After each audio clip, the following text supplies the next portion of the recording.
अस्सलाम वालेकुम नाजरीन, आपका मेज़बान मोहम्मद शफ़क़त अतारी। प्रोग्राम आज की बात हाज़िर खिदमत है। नाजरीन कराम, अल्लाह ताला ने दुनिया में कोई चीज़ भी फजूल और बेमकसद पैदा नहीं की। अल्लाह ताला ने दुनिया में जितनी चीज़ें हैं उनका कोई ना कोई मकसद ज़रूर पैदा किया है। जड़ी बूटियाँ, फल जो भी हैं, सब अल्लाह ताला की तरफ से उनकी नेमतें हैं और उनका कोई ना कोई मकसद है। तो यकीनन तलाश करना इसके लिए हम सब पर है कि अगर हम उसको तलाश करें तो हमें उसका मकसद मिल जाएगा। आज मैं आपको एक ऐसा पौधा जिसको खावी या खबी कहते हैं,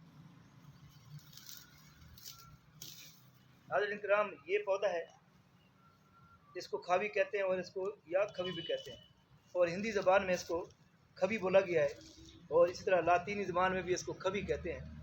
तो ये बड़ी खुशबूदार है, इसके अंदर बहुत खुशबू होती है।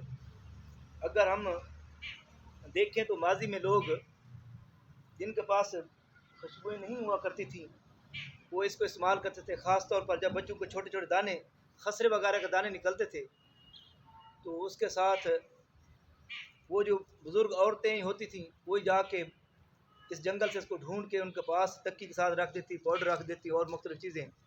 तो पाउडर का नेम और बदल था, ये खुशबू के तौर पर इस्तेमाल होती थी और ये टोटका था। ये ज़बरदस्त चीज़ है, ये अक्सर जंगली इलाकों में, मैदानी इलाकों में पाई जाती है। तो ये ज़बरदस्त है। अगर देखें तो इसके काफ़ी सारे इलाज भी हैं। अगर इसको लेकर पानी में उबाला जाए, पानी में उबालने के बाद जब पानी खुश्क होने लगे तो इसको अच्छी तरह छान के इसके अंदर चीनी हस्बे जायका डाल लें तो आपको पुरानी से पुरानी खांसी जो है वो इससे दूर हो जाएगी। इसी तरह अगर इसकी जड़ें लें, इस खावी की जड़ें लें तो इसके जड़ों के अंदर जो जड़ें हैं, अगर कूलर के अंदर खसों के तौर पर इसके अंदर साथ इस्तेमाल किया जाए तो ये एसी से कम नहीं, इतनी ठंडी इसके अंदर ठंडक है, बहुत ठंडक होती है और खुशबू भी अलग है। तो जब ये दोनों इस्तेमाल होंगे, खुशबू के तौर पे भी और ठंडक के तौर पे भी, तो आप देखेंगे वाकई अल्लाह ताला की बनाई हुई हैरान कौन और ज़बरदस्त चीज़ है। इसको खबी कहते हैं या खावी कहते हैं।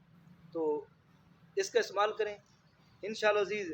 इसके बारे में सोचें समझें तो आप हैरान होंगे कि वाकई अंदर अल्लाह ताला ने इसके अंदर कितनी आफियत रखी है। उम्मीद है आपको मेरी बात ये पसंद आई होगी, और अगर आपको ये बात अच्छी लगी है तो इसे दूसरा तक पहुँचाएँ ताकि ये सदका जारी हो जाए आपके लिए और मेरे लिए।